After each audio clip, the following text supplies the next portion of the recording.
पुकार न्यूज में आप सभी का स्वागत है। सीधे चलते आज की अहम और खास खबर की ओर। 11 फरवरी 2022 को परभनी शहर में शिवाजी महाराज पुतले के परिसर आंदोलन मैदान में महिलाओं ने हिजाब को लेकर निषेध आंदोलन किया। कहा, कर्नाटक में मुस्लिम समुदाय की लड़कियों को हिजाब पहनने पर स्कूल में रोकने पर उस मामले को लेकर मुस्लिम महिलाओं और स्कूल लड़कियों ने हिजाब को लेकर प्रशासन से क्या कहा, आइए जानते हैं। हमारा मकसद सिर्फ एजुकेशन हासिल करना है। अगर कोई फहश लिबास पहनता है तो हम कह सकते हैं कि इसकी तहजीब नहीं, लेकिन हम जो लिबास पहनते हैं वो बहुत ही अब जिस्म को ढकने वाला लिबास है, जिसमें किसी को कोई शिकायत नहीं होनी चाहिए। हमारी गवर्नमेंट को इस बारे में सोचना चाहिए और इस पर जो एहतजाज लिया जा रहा है उस पर जल्द से जल्द कार्रवाई कर हमें इंसाफ देना चाहिए। मोदी जी ने एक बार कहा था बेटी पढ़ाओ बेटी बचाओ, लेकिन ये नारा तो उल्टा ही होता हुआ नज़र आ रहा है। तो इस बारे में हमें जनता को और इस बारे में गवर्नमेंट को सोचने की बहुत ज़्यादा ज़रूरत है। हिजाब, वी सपोर्ट हिजाब। अस्सलाम वालेकुम। हिजाब ये है तो हमारा पैदाइशी हक है। हिजाब हमारा पैदाइशी है और हया ईमान का जुज़ है।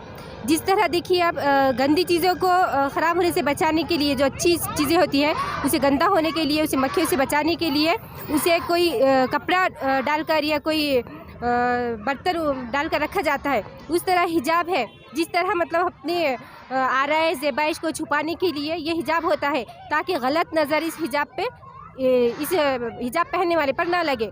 और ये हमारा पैदाइशी है। आज से 1400 साल पहले कुरान मजीद में हमें ज़िंदगी गुजारने के वो तमाम तरीक़े अल्लाह ने बताए हैं और आज हम इस पर अमल करते हैं। ये हिजाब हमारा पैदाइशी हक़ है। वी वांट हिजाब। मतलब इस प्रोटेस्ट को कामयाब बनाने के लिए जो हमारे जो लेडी है, नॉन मुस्लिम लेडी, उन्होंने भी हिजाब पहन कर आई है। इसका मतलब ये जो कि एक पुलिस ऑफिसर है उन्होंने हिजाब पहन कर ही आए। अब देखिए, अब ये जो कोरोना चल रहा था इसमें तमाम मर्द औरत बच्चों तमाम पर ये क्या बोले तो मास्क लगाना ज़रूरी था। ये क्यों था? क्योंकि हमें बीमारी से बचना है। और इसका मतलब यही नहीं है सिर्फ बीमारी से बचने के लिए हम मास्क का हिजाब करें, बल्कि अपने तमाम जिस्म को बद नज़रों से बचाने के लिए हम ये बुरखे का हिजाब का इस्तेमाल करते हैं। और ये हमारा पैदाइशी हक़ है। इसका मुस्लिम माशरे में आज से 1400 साल पहले कुरान हकीम के ज़रिए, तमाम अम्बिया के ज़रिए हमने बताया गया है और ये हमारा पैदाइशी राइट है। अस्सलाम वालेकुम। मैं उन लोगों से कहना चाहती हूँ जो ये कहते हैं कि हिजाब मुस्लिम औरत के लिए 4 दीवारी है। मैं उन्हें बता दूं कि जो हिजाब हमारा है वो 4 दीवारी नहीं बल्कि सीप है, और जिसे वो कैदी समझते हैं वो औरत वो कैदी नहीं है बल्कि सीप में बंद मोती है, और मोती कीमती चीज़ होती है। मैं उन्हें बताना चाहती हूँ कि हमारा मुल्क एक जमहूरी मुल्क है। यहाँ किसी को हम ये नहीं कहेंगे कि तुम्हें क्या पहनना चाहिए, क्या नहीं पहनना चाहिए, क्या खाना चाहिए, ये हमें कोई नहीं बताएगा। हिजाब हमारा हक़ है, ये हमारी मर्ज़ी है। कोई हमारे ऊपर ये ज़बरदस्ती नहीं करता कि तुम्हें हिजाब पहनना चाहिए, बल्कि ये हमारा हक़ है कि हमें हिजाब पहनना है। हमें क्या पहनना ये हमें कोई क्यों बताएगा? मैं उन लोग को बताना चाहती हूँ कि ये हमारी मजबूरी नहीं है, ये हमारा हक़ है। हम इसे खुशी से पहनते हैं।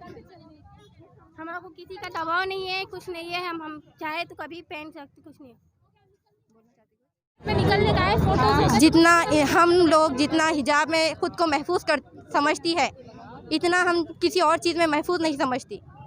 और ये बात हमें किसी को हमें ये बात समझाने की ज़रूरत नहीं है कि हमें क्या करना चाहिए, क्या पहनना चाहिए। मैं बार बार इस बात को बोल रही हूँ इसलिए कि ये हमारा मुल्क जो है जमहूरी मुल्क है। इसमें किसी की परमिशन की ज़रूरत नहीं है। हम कुछ भी कहें, हम कुछ भी पहने, हमें बोलने वाले होते कौन है?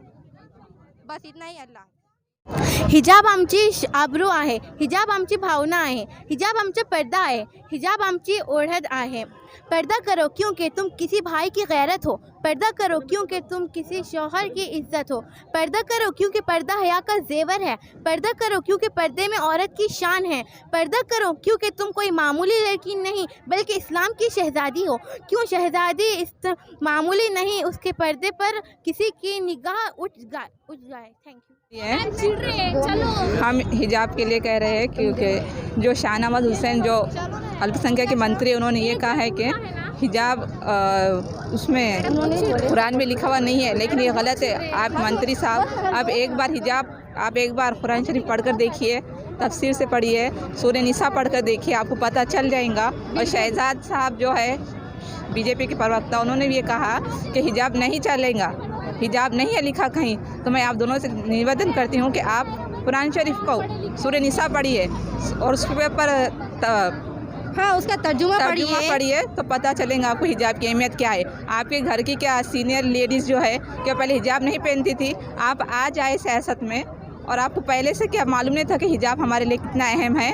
आज आप दूसरों के इस पर खड़े रहकर कह रहे हैं कि हिजाब बैन है, ये ऐसा कहना गलत है और आप सबसे माफ़ी मांगे, इतनी गुजारिश है। मैं यहाँ हिजाब के इस एहतजाज में आई हूँ और इस एहतजाज का मेरा मकसद अपनी राइट के लिए है।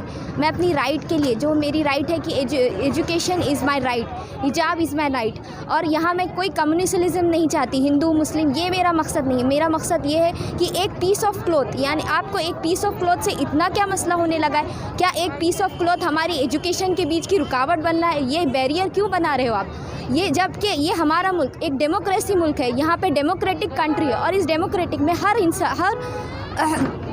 इंसान को अपने हिसाब से जीने का हक़ है, हर इंसान को अपने लिबास का इख्तियार करने का हक़ है, हर इंसान को अपने ग़िज़ा का इख्तियार है कि वो क्या खाए क्या ना खाए। तो किसी की थाली में झांकने का हक़ नहीं है, ना ही किसी के लिबास के मुतालिक आवाज़ उठाने का हक़ है।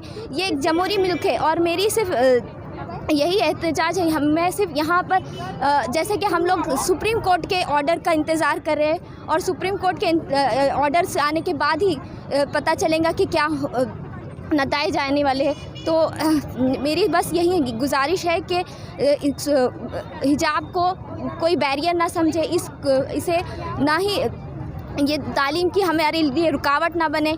हमारी मुस्लिम ख़वातीन इस हिजाब को पहनकर डॉक्टर बन सकती है, IAS ऑफिसर, बड़ी बड़ी पोस्ट पर जा सकती है। हिजाब कोई रुकावट नहीं है, ना ही ये एक प्रिजर्वेशन है, ये एक प्रोटेक्शन है।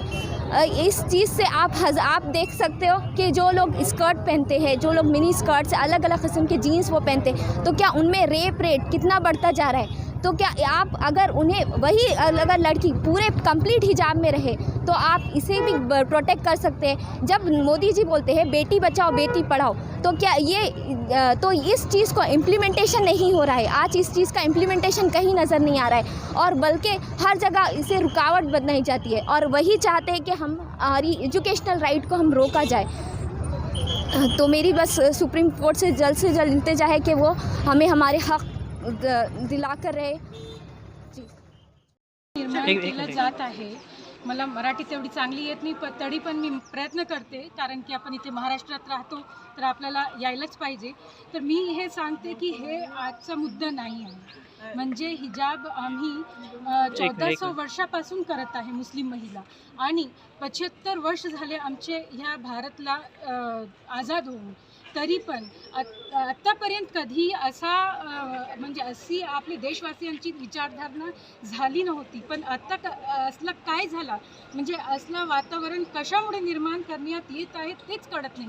म्हणजे ह्यांना कशाची तरी भीती वाटायली, मुस्लिम समाजाकडून, मुस्लिम महिलांकडून असली भीती वाटायला लागली। म्हणून ते काय करायलेत की काही गुट जे आहे ते भारताचे पार्टिशन करण्याचा प्रयत्न करत आहे, तसेच ते भगवकरण करण्याचाही प्रयत्न करत आहे।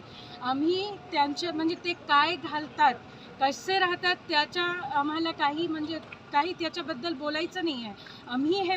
आमची हे डिमांड आहे की आमच्या हे सुरुवातीपासून आमचा राईट आहे की आम्हाला हिजाब करू द्या आणि आम्ही करत होतो, 75 वर्षापासून आम्ही करत होतो। तर आता तुम्ही कशामुळे ह्याच्यावर आमच्यावर बॅन आणतात, हे आमचा प्रश्न आहे। महिला ख़वातीन के ओर से हिजाब के ताल्लुक से हम सब महिलाओं ने महिला शहर उलमाए और कॉलेज स्कूल्स के तमाम लेडीज़ सब मिलकर जो है हमने आज कलेक्टर मैडम को ये निवेदन दिया है, निषेध किया है कि हमारे समाज में जो हिजाब का जो मुद्दा उठा है और जो कर्नाटक में एक बच्ची के ऊपर जिस तरीके से भगवाधारी की गई है और बजरंग दल के जो लोगों ने अचानक लड़कों ने उस पर जो हमला करने की कोशिश की और बड़ी हिम्मत से आगे बढ़ती रही, ऐसी बच्चियों के लिए हम एक मैसेज देते हैं कि कभी ज़िंदगी में कभी ऐसा वक्त ना आए, और जब कोई ऐसा वक्त आए तो हम सब पूरे हर एक झूठ के साथ ख़वातीन हम उनके हर बच्ची के हर मज़हब के साथ में रहेंगे। और हम ये बात की ताकीद करते हैं कि जिस तरीके से आज कर्नाटक में जो हादसा और जो हालात पैदा हुए, ऐसे आगे चल के किसी भी देश में या महाराष्ट्र में किसी ने कोई ऐसी ज़रूरत ना करे और ना ही हरगिज़ इस तरीके की कोई हरकत करे ताकि किसी महिला या मज़हब को इससे ठेस पहुँचे। हम ये चाहते हैं कि हर कौम की लेडीज़ एक मज़हब में रहते हुए एक साथ देश में रह रही है, उसका सबसे एक सम्मान हो और उस समानता की हम सबको उसकी फ़िक्र हो, ताकि वो किसी मज़हब के बारे में कोई आकर उसे ललकारे ना, और मजबूरन हमें अगर इस तरीके से कोई हरकत करता है तो हम हरगिज़ बर्दाश्त नहीं करेंगे।